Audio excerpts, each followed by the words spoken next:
আমি মনে করছি আজকে যারা এখনো বসে আছেন, আল্লাহ তাআলা হযরত ওমরের মতো মন মানসিকতা শব্দ আপনার অন্তরে লালন করার তৌফিক দিয়েছেন বলে 12টার পর বসে থাকার আল্লাহ তাআলা তৌফিক দান করেছেন। আজকের এই মজলিসটা আমাদেরকে হেদায়েতের জন্য উসিলা বানায় দেখ। জোরে বলেন আমিন। আর জোরে বলেন আমিন। সূরাতুল মুমিনিনের 10টি আয়াতের ভিতরে 7টি গুণ, এমন 7টি গুণ যে 7 গুণে গুণান্বিত হতে পারলে বিনা হিসেবে জান্নাতি হওয়া যায়। শুনবেন তো ইনশাআল্লাহ? সবাই শুনবে? কারা কারা শুনবো? দোয়া উঁচু করে আল্লাহকে দেখায়। নারায়ে তাকবীর, নারায়ে তাকবীর। আল্লাহ পাক সুন আমল করার তৌফিক দান করো। জোরে সোরে বলি আমিন। আর জোরে বলি আমিন। কানের ভাইরা আমার, হযরতে নবী করিম সাল্লাল্লাহু আলাইহি ওয়াসাল্লাম ইন্তেকাল করেছেন। সাহাবায়ে কেরাম হযরতে আয়েশা সিদ্দিকা রাদিয়াল্লাহু তাআলা আনহার কাছে আয়েশা বলল, হে মা আয়েশা সিদ্দিকা, মা হুয়াল খুলুক, আল্লাহ তাআলা রাসূলের ব্যাপারে বলেছেন ইন্নাকা লা আলা খুলুকিন আযীম। হে রাসূল, আপনাকে উত্তম চরিত্রের উপর প্রতিষ্ঠিত করা হয়েছে। হে মা আয়েশা, আপনি বলুন আল্লাহর রাসূলের খুলুক আযীম কি ছিল, আপনি বলুন। হযরতে আয়েশা সিদ্দিকা রাদিয়াল্লাহু তাআলা আনহা বলতেছেন, তোমরা কি কোরআন পড়ো নাই? বলছে হ্যাঁ, কোরআন পড়ি। খুলুকুল কোরআন। আয়েশা সিদ্দিকা বলেন, কোরআনই হচ্ছে রাসূলের চরিত্র। সাহাবায়ে কেরামের ভিতরে উত্তরটা আজমালি হয়ে গেছে, বড় হয়ে গেছে, বুঝতে বড় কঠিন হয়েছে। হযরতে আয়েশা সিদ্দিকা রাদিয়াল্লাহু তাআলা আনহা বুঝতে পারলেন যে উত্তরটা কঠিন হয়ে গেছে, বিস্তারিত দেওয়ার দরকার। তিনি বললেন, ও আমার সাহাবারা, তোমরা কি সূরাতুল মুমিনুন তোমরা কি পড়েছো জানো কিনা? সাহাবায়ে কেরাম বলল, আমরা পড়েছি, জানি। হযরত আয়েশা সিদ্দিকা রাদিয়াল্লাহু তাআলা আনহা বলেন, সূরাতুল মুমিনের প্রথম আয়াত থেকে 10 নম্বর আয়াত পর্যন্ত যেই মুমিনের 7টি গুণ বর্ণনা করেছে, যেই 7টি গুণেই হচ্ছে রাসূল করিম সাল্লাল্লাহু আলাইহি ওয়াসাল্লামের খুলুকে আযীম। প্রাণীর ভাইরা আমার, 10 আয়াতের ভিতরে 7টি গুণ। আল্লাহ তাআলা মুমিনের গুণ বর্ণনা করতে যে প্রথমেই মুমিনের সুসংবাদ দিয়েছেন। কি সুসংবাদ? ক্বাদ আফলাহাল মুমিনুন, সফলকামী হয়ে গেছে মুমিনরা।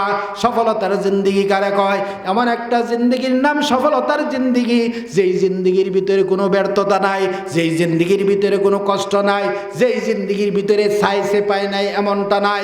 এমন একটা জিন্দেগির নাম হচ্ছে সফলতার জিন্দেগি, সাকসেসফুল জিন্দেগি। আল্লাহ পাক সূরাতুল মুমিনিনের প্রথমেই বলেন, ক্বাদ আফলাহাল মুমিনুন, সাকসেসফুল হয়ে গেছে মুমিনরা, সফলকামী হয়ে গেছে মুমিনরা। আমার ব্যাখ্যা যদি এই হয়, সফলতার জিন্দেগি হচ্ছে যেই জিন্দেগির ভিতরে কোনো ব্যর্থতা নাই, কোনো কষ্ট নাই, কোনো গ্লানি নাই, কোনো ব্যর্থতা নাই, সাইসে পাই নাই এমন নাই। এমন জিন্দেগি যদি সফলতার জিন্দেগি হয়, আল্লাহ পাক বলতেছেন ক্বাদ আফলাহাল মুমিনুন, সফলকামী হয়ে গেছে মুমিনরা। আমরা তো সবাই মুমিন, জোরে বলে ঠিক না? আমরা সবাই মুমিন তো? কারা কারা আমরা মুমিন? দু হাত উঁচু করে দেখাই তো আল্লাহকে। নারায়ে তাকবীর, হাত নামাই। আমরা সবাই দাবিদার মুমিন। আর আল্লাহ কোরআনে বলতেছেন সফলকামী হয়ে গেছে মুমিনরা। মাজির সিগার শুরুতে যদি কাজ শব্দ ব্যবহার হয়, নিশ্চয়তার অর্থ দেয়, নিশ্চয় সফলকামী হয়ে গেছে মুমিনরা। সফলকামী হবে না, হয়ে গেছে। আর আমরা যদি মুমিন হয়ে থাকি, আর সফলতার জিন্দেগি এমন জিন্দেগি যেই জিন্দেগির ভিতরে সাইসে পায় নাই এমন নাই, কোনো ব্যর্থতা নাই, কোনো গ্লানি নাই, এমন জিন্দেগি যদি সফলতার জিন্দেগি হয়, তাহলে তো এই জিন্দেগি আমাদের হওয়ার দরকার। জোরে বলেন ঠিক না? কারণ আমাদের জিন্দেগি এমন না, তার উল্টা। যা চাই তাই তো ভাই নাই। যদি বলে আল্লাহ তাআলা বৃষ্টি দাও, তো রৌদ্রই দিই। যদি আল্লাহ তাআলা আমাদেরকে শান্তি দাও, অশান্তিতে ভরপুর। যা চাই তা তো হয় না, তার উল্টা হয়। জোরে বলেন ঠিক না? আল্লাহর কথা, মুমিন কাম সাকসেসফুল মুমিন হয়ে গেছে, আমাদের জীবন হচ্ছে তার পুরা উল্টা। এখন আসলে আমাদের দাবি ঠিক না, আল্লাহর কথা ঠিক। জোরে বলেন ঠিক না? এখন বোঝা গেল সফল কাম হয়ে গেছে মুমিনরা। আমরাও মুমিন, জীবনে সফলতা দেখা যায় নাই, তার অর্থ হলো আল্লাহর কথাই সত্য, আমার দাবি মিথ্যা। আল্লাহ পাকের কথাই সত্য, আমার দাবি মিথ্যা। জোরে বলেন ঠিকই না? অনেক উত্তর, তার ভিতরে একটা উত্তর হচ্ছে ক্বাদ আফলাহাল মুমিনুন, সফলকামী হয়ে গেছে মুমিনরা। কোন মুমিন? কামেল মুমিন। কামেল মুমিন কারা? অনেক লম্বা আলোচনা, ইমানি আলোচনা। বুখারী শরীফের ভিতরে কিতাবুল ঈমান অনেক লম্বা আলোচনা। অতি সার সংক্ষেপে আমি কথা বলি, একটা থার্মোমিটার দিব, সেই থার্মোমিটার দ্বারা আপনারা মাপতে পারবেন আপনাদের ঈমান কামেল না নাকেস, এটা নিজেরা মাপতে পারবেন। আল্লাহর রাসূল থার্মোমিটার দেন, ঈমান মাপার থার্মোমিটার দেন। রাসূল বলেন ইজা সাররাতকা হাসানাতুকা ওয়া ইজা সাআতকা সাইয়্যাতুকা ফাকমালাল ঈমান। ভালো কাজ করলে যখন মনে আনন্দ পাইবে, নেকের কাজ করলে মনে যখন আনন্দই পাইবা, ইচ্ছাই করো অনিচ্ছাই করলো, কল্যাণকর কাজ করলেই যখন মন আনন্দ পাইবা, পক্ষান্তরে ইচ্ছাই করো অনিচ্ছাই করো, গুনার কাজ খারাপ কাজ অন্যায় কাজ করার সাথে সাথে মন যখন পেরেশানি হয়, রাসূল বলেন ফাকমালাল ঈমান, মায়ের উম্মতেরা তোমরা মনে করবা তখনই তোমার ঈমান পূর্ণ হয়েছে। সুবহানাল্লাহ। থার্মোমিটার কি? ইজা সাররাতকা হাসানাতুকা ওয়া ইজা সাআতকা সাইয়্যাতুকা। ভালো কাজে মন আনন্দ দিবে, খারাপ কাজে মন পেরেশানি করবে। ভালো কাজে মন যদি আনন্দ না পায়, খারাপ কাজে মন যদি পেরেশানি না হয়, বুঝতে হবে আপনার ঈমান পরিপূর্ণ না, পাক্কা বেঈমান। জুড়ে বলেন ঠিকই না? মুসলমান ভাইরা আমার, ভালো কাজ এই সূরাতুল মুমিনিন আল্লাহ তাআলা 7টি ভালো কাজের কথা আল্লাহ তাআলা বলেছেন।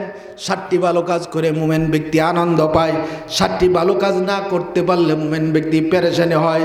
মুসলমান ভাইরা আমার, আপনাদের কাছে জানতে চাই, নামাজ পড়া ভালো কাজ না খারাপ কাজ? ভালো কাজ না খারাপ কাজ? এই নামাজ পড়তে পারলে মুমিন ব্যক্তি আনন্দ পায়, নামাজ কোনো কারণে যদি ছুইটা যায় মুমিন ব্যক্তি পেরেশানি হয়। এখন আমরা ফজরের নামাজে আজকে কেউ ডাক দিল না, নামাজ এই 1টা-1:30 পর্যন্ত বয়ান করে শুইলাম, স্ত্রী চিন্তা করলো 2টা পর্যন্ত বয়ান শুনছে, ফজরের নামাজে ডাক দেওয়া যাবে না, ডাক দিল না, 9টা পর্যন্ত ঘুম থেকে জাগ্রত হইলেন, কি আনন্দ! বউ আজকে কোনো ডিস্টার্ব করে নাই, পাশের বাড়ি ভাইও কোনো ডাক দেয় নাই, অনেক আনন্দ। ফরজ নামাজ সুইটা গেছে, হওয়ার দরকার ব্যতীত হওয়ার দরকার পেরেশানি না হয়ে আপনি আনন্দ পাইতেছেন, ঈমানের লক্ষণ না বেঈমানের লক্ষণ? জোরে বলেন, ঈমানের লক্ষণ না বেঈমানের লক্ষণ? মিথ্যা কথা বলা ভালো কাজ না খারাপ কাজ? মিথ্যা কথা বলা আল কিযবু উম্মুল আসা। রাসূল বলেন মিথ্যা কথা বলা হচ্ছে গুনার মূল, গুনার উৎস, গুনার মা। এই মিথ্যা কথা অনেক সময় যারা ব্যবসায়ী আছে, শাড়ি কিনে আনছে 500 টাকা, বন্ধু আসছে বাল্য বন্ধু, তার বউ নিয়ে শাড়ি কিনতে আইসা যে 500 টাকাতে শাড়িটা কিনছে, এটাই বউ পছন্দ করছে। এখন ব্যবসায়ীরা দুর্বল জায়গায় হাত দেয়, ছোট সন্তানরা যদি দেখে এটা পছন্দ করছে, এটা দাম ইচ্ছা মতো চাইবো। বউ যদি সাথে নিয়ে যাইতে পারে, আর যেমন দাজ্জাল মার্কা বউ আছে, হেই পছন্দ করবো, এটা 10,000 এর কিনা দিতে পারে। জোরে বলে ঠিক না? দাজ্জাল মার্কা বউ নিয়ে গেছে, দোকানে যায় পছন্দ করছে 500 টাকার শাড়ি। এখন হ্যাঁ, দোকানদার চিন্তা করতেছে লাভও করতে হবে, বন্ধুত্বের সম্পর্ক শক্ত রাখতে হবে, কি করা যায়? বলছে ভাবি এটা পছন্দ করছেন, এটা আমি 1000 টাকাতে কিনছি, উনি তো আমার বাল্য বন্ধু, আমার বাল্য বন্ধুর কাছ থেকে লাভ করা যায়। একটা শাড়ি পছন্দ করছেন, 1000 টাকায় আপনি দেন। 1000 টাকা দেয়া শাড়ি নিয়ে গেছে, কিনছে 500 টাকা দেয়া, বলছে 1000 টাকায় 500 টাকা লাভ হয়েছে। আরো 200 টাকার খাদ্য খাবার রুটি মুটি আন্না মেহমানদারি করে দিছে। ভাবি কি খুশি, বন্ধু কি খুশি। এক মিশা কথা বলে সে 500 টাকা কামাইলো, এখন খুশিতে বাড়িতে আইসা দেখ কি করছি, এক কথায় 500 টাকা লাভ করছি, তার লাভ দিয়ে আবার মেহমানদারিও করছি। বন্ধু খুব খুশি, ভাবিও খুশি, নিজেও খুশি হয়ে বউয়ের কাছে বলতেছে ধোঁকা দিয়া মিথ্যা কথা বলে টাকা কামাইছে, হওয়ার দরকার ব্যতীত না হয়ে আনন্দ হইতেছে। ঈমানের লক্ষণ না বেঈমানের লক্ষণ? কথা বুঝতেছেন তো? আল্লাহর রাসূল বলেন ইযা সাররাতকা হাসানাতুকা ওয়া ইযা সাআতকা সাইয়্যাতুকা ফাকমালাল ঈমান। মায়ের উম্মতেরা, নেকের কাজে যখন মনে আনন্দ দিবি, ইচ্ছেই করো অনিচ্ছেই করো, খারাপ কাজে মন যখন পেরেশানি করবে, ইচ্ছেই করো অনিচ্ছেই করো, ফাকমালাল ঈমান, মনে করবা তোমার ঈমান পরিপূর্ণ হয়েছে। এইটার ব্যতিক্রম যদি হয়, মনে করবেন ঈমান পরিপূর্ণ হয় নাই, বেজাল রয়ে গেছে। প্রাণের ভাইরা আমার, ভালো গুণের ভিতরে একটা গুণ হচ্ছে কদ আফলাল মুমিনুন আল্লাযীনা হুম ফি সালাতিহিম খাশিউন। সফলকামী মুমিন তারাই যারা নামাজ পড়ে খুশুখুজুর সাথে, খুশুখুজু নামাজ পড়ে মুমিন ব্যক্তি খুশি হয়, আনন্দ পায়। খুশুকুজুর নামাজ কাকে বলে? অনেক লম্বা আলোচনা আশরাফ আলী থানভী রাহমাতুল্লাহি আলাইহি বায়ানুল কোরআনে খুশুকুজুর তাফসীর করেছেন। খাশিউন আই সাকিনুন, সাকিনুন দ্বারা তিনি তাফসীর করেছেন খুশুকুজুর নামাজ কারে কয়। খুশুকুজুর নামাজ এমন নামাজকে বলা হয় যেই নামাজে মুক্তাদি নামাজের শুরু থেকে শেষ পর্যন্ত গায়রুল্লাহর স্মরণ থেকে মনকে আলাদা করে আল্লাহ পাকের স্মরণে বিভোর করে নামাজ পড়বে, এমন নামাজকে বলা হয় খুশুকুজুর নামাজ। প্রাণের ভাইরা আমার, মুমিন ব্যক্তি শুধুই নামাজ পড়ে খুশি হবে না, মুমিন ব্যক্তি আল্লাহর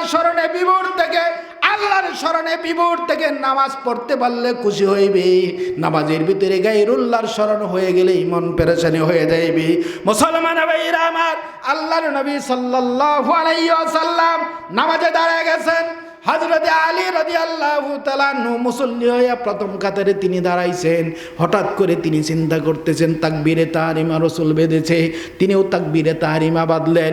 কিন্তু অন্যান্য দিনের মতো নামাজের ভিতরে যে ডুইবা এশকের দরিয়ায় ডুব দিয়া যে নামাজ পড়তেন, আজকে দেখে মনটা আল্লাহর এশকের দরিয়ায় ডুব দিতেছে না। পেরেশানি হয়ে গেছেন, কি হয়েছে? তাহলে কি আমি নামাজের ভিতরে ঢুকতে পারি নাই? আসওয়াল ওযু মিফতাহুস সালাহ, ওযু হচ্ছে নামাজের চাবি। আস-সালাতু মিফতাহুল জান্নাহ, নামাজ হচ্ছে জান্নাতের ভিতরে আমি ঢুকতে পারতেছি না, তার মানে হয় আমার ওযু হয় নাই। তিনি পেরেশানি হইলেন, বাইর হয়ে গেলেন ওযু করার জন্য। চিন্তা করছেন মরু অঞ্চল, আশেপাশে কোনো পানি পাওয়া যায় না, তাড়াতাড়ি যদি পানির ব্যবস্থা না হয় পয়গম্বরের পিছনে নামাজ পড়ার থেকে আমি মাহরুম হয়ে যাইব। এমন চিন্তায় যখন মসজিদ নববীর সামনে যখন দাঁড়াইছে, সামনে যাইয়া দেখে দুইজন সুদর্শন যুবক, মাথা পাগড়ি পরিধান করা, জুব্বা পরিধান করা, একজনের হাতে গড়ি ভরা পানি, আর একজন রুমাল নিয়ে দাঁড়ায় রইছে। প্রাণের ভাইরা আমার, কে তোমরা কারা, কোত্থেকে পানি নিয়ে আসছো? প্রশ্ন করার উত্তর শোনার সময় নাই, নামাজ চলে যাইতেছে। গড়ি ভরা পানি নিয়ে ওযু করলেন, রুমাল দিয়ে হাত মুছলেন, মসজিদ নববীতে আসলেন। আয়েশা দেখে আল্লাহর নবী সাল্লাল্লাহু আলাইহি ওয়াসাল্লাম প্রথম রাকাতের রুকুর ভিতরে আল্লাহর রাসূল অবস্থান করতেছে।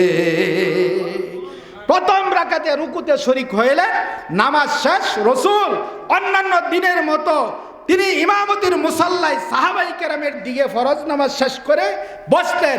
জিজ্ঞাসা করতেছেন আমার আলী কোথায়, দাঁড়াও। হযরত আলী পিছনের কাতার থেকে দাঁড়াইলেন। হযরত আলী চিন্তা করতেছেন না জানি কোন বিপদ জানি ঘটে গেছে, জিবরিল আয়েশা আল্লাহর পক্ষ থেকে কি জানি দুঃসংবাদ আমার জন্য নিয়ে আসছে। তিনি কাঁদতে কাঁদতে দাঁড়াইলেন। আল্লাহর রাসূল বলতেছেন, আলী প্রথম কাতারের ফজিলত কি তোমার জানা নাই? হযরত আলী বলেন জানি। আল্লাহর রাসূল বলেন তাকবীরে উলার ফজিলত কি তোমার জানা নাই?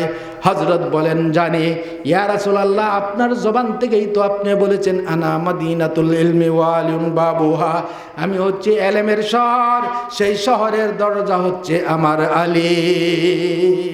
ইয়া রাসূলুল্লাহ, ইয়া হাবিবাল্লাহ, এই ব্যাপারে আমার জানা আছে। আল্লাহর রাসূল বলেন আলী লিমা তাকুলুনা মা লা তাফআলুন কাবুরা মাকতান ইনদাল্লাহি আন তাকুলু মা লা তাফআলুন। এমন কথা কেন বলো যা করো না, যা করো, যা বলো তা করো না, এটা আল্লাহর কাছে অত্যন্ত নিকৃষ্টতম কাজ। জানাতে পালন করো না কেন? হযরত আলী বলতে যে ইয়া রাসূলুল্লাহ, ইয়া হাবিবাল্লাহ, আপনার পিছনে প্রথম কাতারে তাকবীরে উলার সাথে আমি তাকবীরে তাহরিমা বেঁধেছি।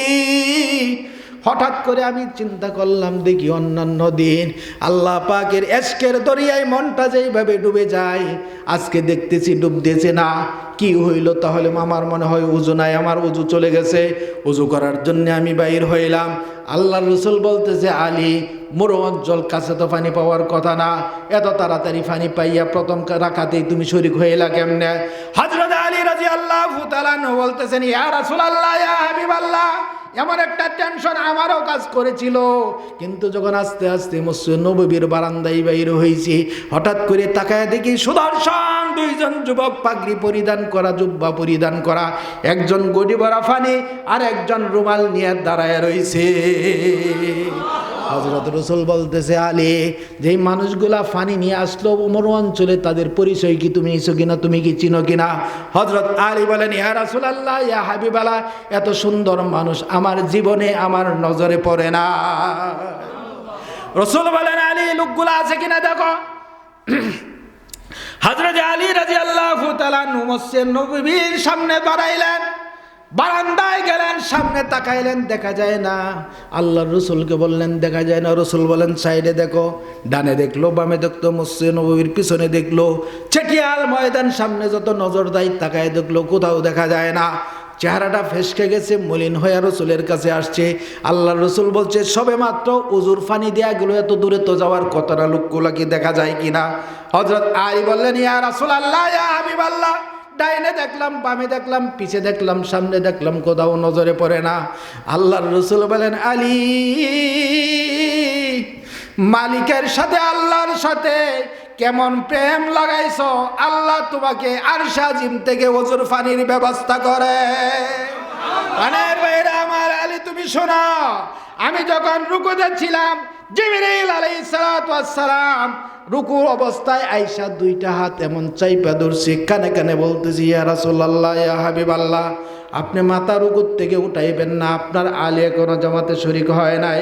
আমি যখন কানে কানে বলবো তখন আপনি রুকুর থেকে মাথা উঠাইবেন। ওরে আলী,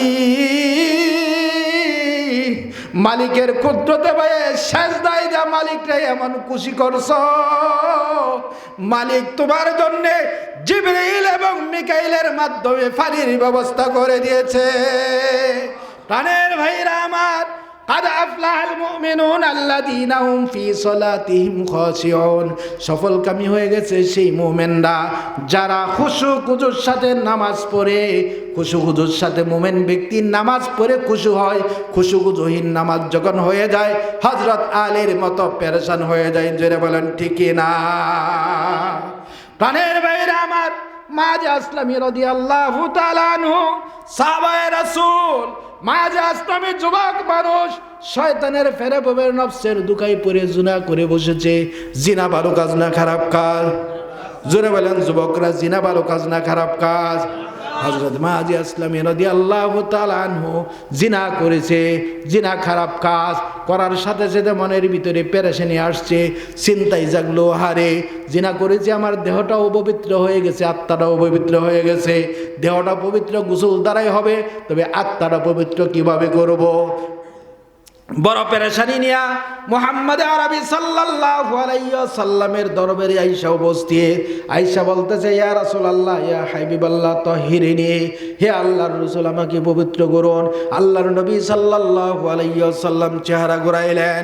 এই সাহাবীর সামনে যায় আবার বলতেছে ইয়া রাসূলুল্লাহ তাহিরিনি, হে আল্লাহর রাসূল আমাকে পবিত্র করুন।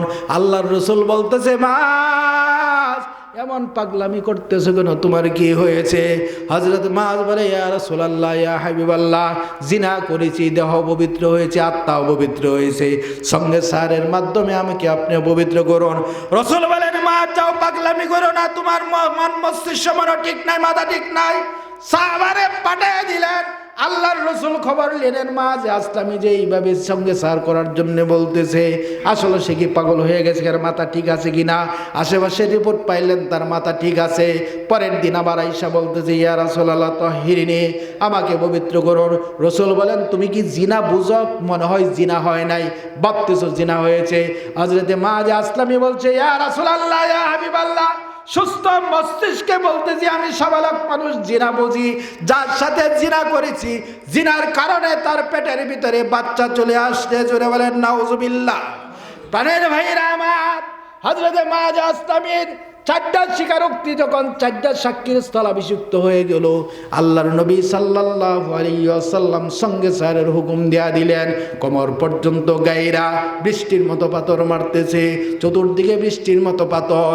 হাড় থেকে গোশতগুলো আলাদা হয়ে গেল, গোশত থেকে রক্তগুলো আলাদা হয়ে গেল। এখনো মাঝে আসলামের দেহ থেকে প্রাণ পাখি বাইর হয় না। একজন মানুষ বড় পাথর নিয়ে মাথায় যখন আঘাত করলো, মগজগোলা ফেটে ফিটকে যখন পড়ে গেল, রক্ত পড়ে গেল। হযরতে মাযে আসলামী আল্লাহু আকবার বলতে বলতে সঙ্গে সার করা শেষ। সাহাবায়ে কেরাম সবাই রাসূল করিম সাল্লাল্লাহু আলাইহি ওয়াসাল্লামের কাছে আসলেন। আয়েশা ঘটনা শোনাইতেছেন। রাসূল বলতেছে, আমার মা আজকে কিভাবে সঙ্গে সার করেছে তোমরা ঘটনা শোনাও, একটু শুনি। সাহাবায়ে কেরাম বর্ণনা করতেছে, আল্লাহর নবী সাল্লাল্লাহু আলাইহি ওয়াসাল্লামের চক্ষু মুবারক থেকে ঝর ঝর ঝর ঝর করে পানি পড়তেছে। সাহাবায়ে কেরাম বলতেছে, ইয়া রাসূলুল্লাহ, ইয়া হাবিবাল্লাহ, ঘটনা আপনিই তো অর্ডার দিয়েছেন, আমরা সঙ্গে সার করেছি, আপনি কাঁদতেছেন। আল্লাহর নবী সাল্লাল্লাহু আলাইহি ওয়াসাল্লাম বলেন, আমার সাহাবারা, আমার মাঝের যখন সঙ্গে সার করো কি বলেছিল? সাহাবাই কেরাম বলতেছি, ইয়া রাসূলুল্লাহ, ইয়া হাবিবাল্লাহ, অন্য মানুষদেরকে যে সঙ্গে সার করি আর আপনার মা যে সঙ্গে সার করেছি ব্যতিক্রম ছিল। কি ব্যতিক্রম? অন্য মানুষকে সঙ্গে সার করার সময়, পাথর মারার সময় বাবা রে মা রে বাঁচাও বাঁচাও বলে চিল্লাইছে। আপনার মাঝের জবানে একবারও এমন কথা ছিল না। প্রত্যেক ভাই পাথরের আঘাত খাইয়া আল্লাহর দরবারে হাত উঠায় বলেছে, আল্লাহ আমাকে মাফ করে দাও, আল্লাহ আমাকে মাফ করে দাও। আল্লাহর রাসূল বলেন, আমার সাহাবায়ে কেরাম মা যখন দুহাত উঁচু করে আল্লাহর দরবারে মাফ চাইতেছিল, কেন ছেড়ে দাও না? সাহাবায়ে কেরাম বলতেছে, ইয়া রাসূলুল্লাহ, ইয়া হাবিবাল্লাহ, সঙ্গে সার করার জন্য আপনি অর্ডার দিয়েছেন, আমরা তো ছাড়তে পারি না। আপনার অর্ডার মানা আমাদের উপর ওয়াজিব, যেহেতু আল্লাহ তাআলা আতিউল্লাহ ওয়া আতিউর রাসূল বলেছেন, আল্লাহর আনুগত্য করো, রাসূলের আনুগত্য করো। আপনার অর্ডার মানা আমাদের উপর ওয়াজিব, আমরা তো আর ছাড়তে পারি না। আল্লাহর নবী সাল্লাল্লাহু আলাইহি ওয়াসাল্লাম বলেন, ও আমার সাহাবীরা রে, আমার মা যখন আল্লাহু আকবার বলতেছিল, এই টাইমে এসে আল্লাহর দরবারে এত শক্ত তওবা করেছে, তার তওবা আল্লাহ তাআলা কবুল করে তার গুনাহ তো মাফ করেছে। আমার মাঝের তওবাকে যদি সমস্ত মদিনাবাসীর গুনাহগারের কাফফারা হিসেবে ধরা হতো, সমস্ত মদিনাবাসীর গুনাহগারের কাফফারা আমার মাঝের তওবা হয়ে যাইতো। মুসলমান ভাইরা আমার, জিনা করা খারাপ কাজ, শয়তানের ফেরাবে পড়ে মাঝে আসলামি করে বসেছে, কিন্তু করার সাথে সাথে যেহেতু গুনাহ আর তাদের ঈমান ছিল পাকা ঈমান, এই জন্য গুনাহ করার সাথে সাথে পেরেশানি হয়েছে। গুনাহ করার সাথে সাথে পেরেশানি হওয়া ঈমানের লক্ষণ, ভালো কাজ করার পর আনন্দ পাওয়া ঈমানের লক্ষণ, তার ব্যতিক্রম হওয়া ঈমানের লক্ষণ নয়, বেঈমানের লক্ষণ। জোরে বলেন ঠিক কি না? প্রাণের ভাইরা আমার, আল্লাহ তাআলা বলেন, ওয়াল্লাযীনা হুম লিফুরুজিহিম হাফিজুন, সফলকামী মুমিন তারাই যারা নিজের লজ্জাস্থানকে হিফাজত করেছে। মুসলমান ভাইরা আমার, মুসলমানদের ভিতরে মহামারী আকারে যেই রোগ ধারণ করেছে, সেই রোগের নাম হচ্ছে জিনা করা। জোরে বলেন ঠিক কি না? মহামারী রূপ ধারণ করেছে জিনা, এটা মহামারী রূপ ধারণ করেছে। মুসলমান ভাইরা আমার, হযরত ওমর রাদিয়াল্লাহু তাআলা আনহু তিনি দাওয়াত নিয়ে এসেছেন। তিনি সহ 6 জনকে মতান্তরে 7 জন সাহাবী খ্রিস্টান বাদশার কাছে দাওয়াত দেওয়ার জন্য তিনি গেলেন, আটকা পড়ে গেলেন।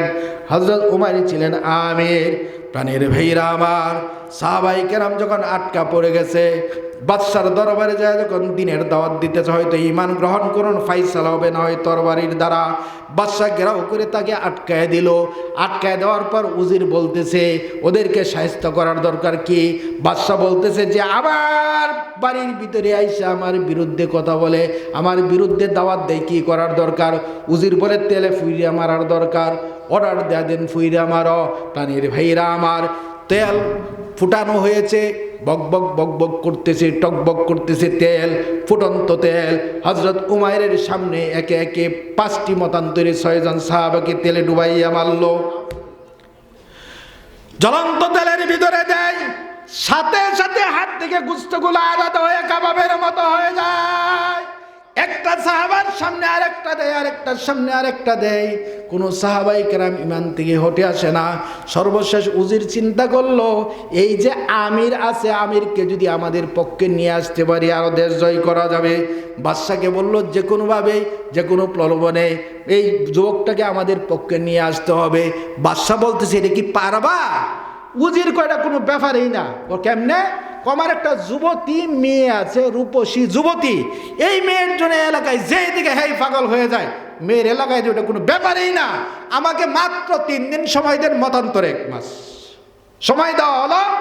বাড়িতে গেলেন, এই উজিরে বলতেছে তার মেয়েকে, মা একটা কাজ করতে হবে। কি? এই যে মুসলমান যুবকটাকে তোমার যৌবনের তৃষ্ণায় ফেলে দিয়ে তার চরিত্র নষ্ট করতে হবে, তোমার পক্ষে নিয়ে আসতে হবে। মেয়ে কো বাবা এটা তো কোনো ব্যাপারই না। বাবা হয়ে যদি মেয়েকে ভেবে লিলিয়ে দেয়, এটা তো কোনো ব্যাপারই না। আমার যৌবন সুধা পান করার জন্য কত মানুষ পাগল পারা হয়ে থাকে, এই যুবক তো কোনো ব্যাপারই না। 3 দিন সময়, মতান্তরে 1 মাস। প্রাণীর ভাইরা আমার, প্রথম দিন যখন উমাইরকে একটা ঘরের ভিতরে দেওয়া হলো, এই ঘরের ভিতরে তিনি ইবাদত বন্দি করতেছেন। উজিরের মেয়েকে যখন ঘরের ভিতরে ঢুকিয়ে দেওয়া হলো, অর্ধ উলঙ্গ কাপড় নিয়ে তিনি খাদ্য খাবার নিয়ে গেলেন। হযরত ওমর রাদিয়াল্লাহু তাআলা আনহু যুবকদের আগে যখন দেখলেন, আল্লাহু আকবার বলে সাজদায় কান্নাকাটি আরম্ভ করে দিল। সাজদায় পরে আল্লাহর কাছে বলতেছে, আল্লাহ 60টি যুবক ভাই একসাথে আসছিলাম, 6 জনকে আমার সামনে জান্নাতে তুমি উঠে নিয়েছো। এমন কি অপরাধ করলাম? এত বড় পরীক্ষায় আমাকে ফেলে দিয়েছো। কান্নাকাটি যখন আরম্ভ করেছে, মেয়েটা দেইকা হতাশা হইয়া চলে গেছে। পরের দিন আবার ঘরের ভিতরে ঢুকলো উলঙ্গ অবস্থা হইয়া। চিন্তা করলো, আমার দেহ যদি দেখে, আমার শরীর যদি দেখে, নিশ্চয়ই সে আকৃষ্ট হবে, আমাকে কাছে আসবে। এই অবস্থায় যখন গেল, হযরত ওমর রাদিয়াল্লাহু তাআলা আনহু আজকেও সাজদায় পড়ে কান্নাকাটি আরম্ভ করে কাঁদতে কাঁদতে বেহুশ হয়ে গেল। মুসলমান ভাইরা আমার, দ্বিতীয় দিন মতান্তরে 29 দিনের মাথায় মহিলাটার আর বুঝতে বাকি নাই, তার অন্তরের ভিতরে বুঝ আইসা গেছে। এমনকি ইসলাম ধর্ম কালিমা গ্রহণ করেছে, যেই কালিমা অন্য মেয়ের দিকে বুক করবে দূরের কথা, তাকানো পর্যন্ত হারাম করে দিয়েছে। আর আমার বাবা এমন কি ধর্ম পালন করে, যেই ধর্ম অন্য মানুষকে তার চরিত্র নষ্ট করার জন্য বাবা হইয়া মেয়েকে লীলাইয়া দেয়। প্রাণের ভাইরা আমার, তৃতীয় দিন মতান্তরে 30 দিনের মাথায় এই মেয়েটা বলতেছে, তার বাবাকে বলতেছে, বাবা, মেয়ে জিজ্ঞাসা করতেছে, মেয়েকে বাবা জিজ্ঞাসা করতেছে ঘটনা কি? বাবা আজকে ফাইনাল হবে, তবে এই যে আমাদের বাড়ির পাশেই যে দিছেন ছেলেটা সাংঘাতিক লাজুক, আমাদেরকে ওই পাহাড়ি অঞ্চলে একটু দেন, খোলামেলা ঘোরাঘুরি করবো, আজকে ফাইসালা হয়ে যাইবে। মেয়েটার বুদ্ধি হলো, এইটাকে নিয়ে যদি রাজমহল ছাইরে অন্য জায়গায় যাইতে পারে, এলাকায় থাকবে না। আর উমাইরকে বলে গেল, ভাই আমি তোমাকে হেল্প করব, 100% হেল্প করব, তুমি আমাকে মুসলমান বানায় দাও, তোমার সাথে হইয়া আমি এই দেশ ছেড়ে চলে যাব। কিভাবে? আমি বুদ্ধি করতেছি। বাবাকে বলল, বাবা আমাকে ওই যে পাহাড়ি অঞ্চলে একটা থাকার ব্যবস্থা করে দাও, আজকে ফাইসালা হয়ে যাইবে। মেয়েটাকে তাই করলো। পাহাড়ি অঞ্চলে যখন গেছে, হযরত উমাইরকে এই মেয়েটা বলতেছে, ভাই যেই ধর্মের ভিতরে বাবা হইয়া তার মেয়েকে অন্য ধর্মের মানুষকে চরিত্র নষ্ট করার জন্য লেলিয়ে দেয়, এই ধর্মে আমি থাকতে চাই না, আমাকে কালিমা পড়ে মুসলমান বানাইয়া দাও। হযরত উমাইর কালিমা পড়ে মুসলমান বানাইয়া দিলেন। বললেন, ভাই এই দেশে থাকবো না, চলো। পাহাড় থেকে পলায়ন করলো, সারা রাত্র যাইতেছে, লম্বা ঘটনা। হযরত উমাইর বলতেছে, বোন তুমি যে মুসলমান হয়েছ, তুমি তো বাঁচবা না, আমিও বাঁচবো না। যখন শুনতে পারবে আমরা পালাইছি, তোমার বাবা সেনা সৈন্য পাঠায় দিয়ে আমাদেরকে হত্যা করবে। মেয়েটা বলতেছে, আমরা মারা যাইব, কোনো আপত্তি নাই, তবে বেঈমান হয়ে আমরা মারা যাইতে চাই না, মরতে চাই না, কালিমা গ্রহণ করেই মরতে চাই। মুসলমান ভাইরা আমার, সন্ধ্যার দিকে মেয়েটা হযরত ওমর রাদিয়াল্লাহু তাআলা আনহুর হাত ধরে যখন যাইতেছে, পালায়া যাইতেছে, এই দেশের ভিতরে থাকবে না, দৌড়ে যখন পালাইতেছে, বাবার দেশের ভিতরে থাকবে না, হঠাৎ করে একদল মানুষের আওয়াজ শোনা যায়, কটকট কটকট করে ঘোড়ার আওয়াজ শোনা যায় পিছনে। হযরত ওমর রাদিয়াল্লাহু তাআলা আনহুকে ডাকতেছে, ওমর দাঁড়াও দাঁড়াও দাঁড়াও। হযরত ওমর মেয়েটাকে বলতেছে, বোন তুমি তো মুসলমান হয়েছো, বড় আশাই তুমি মুসলমান হয়েছো, এই যে দেখো তোমার বাবার বাইরেই পিছন থেকে আসতেছে, হয়তো কিছুক্ষণের পরেই তোমাকে আমার সামনে হত্যা করবে, আমাকে তোমার সামনে হত্যা করবে। দেখা হবে হাসরের ময়দানে, হয়তো দুনিয়ার আর সাক্ষাৎ হবে না। একজন আরেকজনের কাছে দাবি ছুড়াইয়া আস্তে আস্তে আগাইতেছে, এক কাপ আগায় এক কাপ পিছায়। হঠাৎ করে দেখে সামনে একদল মানুষ, পিছনে একদল মানুষ গোড়া সোয়ার নিয়ে সামনে আসছে, ডাকতেছে উমাইর দাঁড়াও দাঁড়াও। ডাকটা কেন পরিচিত মনে হয়, আপনজনের মনে হয়। হঠাৎ করে হযরত উমাইর তাকায় দেখে যেই 6টি যুবক তার সামনে আগুনের ভিতরে পোড়ায় মারছে, সেই 6টা যুবকেই গোড়ায় সোয়ার হয়ে হযরত উমাইরের সামনে উপস্থিত হয়ে গেছে। মুসলমান ভাইরা আমার, হযরত উমর রাদিয়াল্লাহু তাআলা আনকে বলতেছে, হযরত উমর বলতেছে তোমরা কোত্থেকে আসলে, আমার সামনেই না তোমাদেরকে পোড়াইয়া মারতে দেখেছে। হযরত উমরকে এই সাহাবায়ে কেরাম বলে, তুমি কি পড়ো নাই, লা তাকুলুনা লিমান ইয়াকতালু ফি সাবিলিল্লাহি আমওয়াত বাল আহইয়াউ ইনদা রাব্বিহিম ইরযাকুন। যারা আল্লাহর রাস্তায় মারা যায় তাদেরকে মৃত বলো না, তারা জীবিত। তোমরা যেভাবে রিজেক খাও তাদেরকে আল্লাহ তাআলা সেভাবেই রিজেক খাওয়া। সুবহানাল্লাহ। সাহাবারা বলতেছে, ও উমাইর, তোমরা তো দেখছো আগুনের ভিতরে ফুরায় মারতে আসলো, ফুরায় মারে না। একদিক দিয়ে আমরা আগুনের ভিতরে ডুব দিয়েছি, আরেক দিক দিয়ে যাইয়া জান্নাতের ভিতরে আমরা বসছি। নারায়ে তাকবীর।